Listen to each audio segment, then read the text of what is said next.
Bizim kəndin əhalisi heç kəs razı deyil.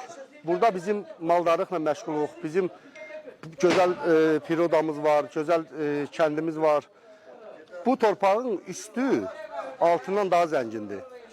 Bizim kəndimizin gələcəyi çox təhlükə altındadır. Əgər bu proses davam eləyərsə də, bizim kəndimiz köçmək təhlükəsindədir. Burada heç kəs yaşamayacaq. 5 il keçəcək, 3 il keçəcək. Bu kənddə inanın heç darvaz deyilən bir kənd qalmayacaq. Bizim burada təbii sərvətdən ələtdə bizim burada kənddə keçmişlərimiz var. Bizim burada dədələrimiz, babalarımızın qavırı var. Biz bunları qoyub haraya gedəcəyik? Bütün mən xalqımıza səslənirəm ki, hamı ayağa qalxsın, bu prosesi dayandırsın. Yoxsa bizim kəndimizin gələcəyi olmayacaq. Bizim gənclərimizin hamısı xəstə böyüyəcək. Doğulan uşaqlar belə xəstə doğulacaqlar. Qazıntı işləri aparırlar.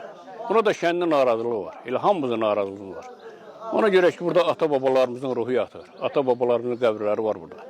Sabah birin bu təbiət məhv olanda biz burada dura bilməyəcəyik. Bu təbiət məhv olanda nə edəcəyik biz? Buradan köçəkmi? 300 il, 500 il bu kəndin tarixi var. Bəs bu tarix necə olsun? Yazıqdır bu kənd. Yazıqdır bu əhali, bu millət. Burada bizim körpələrimiz nəfəs alır. Balaca uşaqlarımız var. Yazıq deyirlərmi?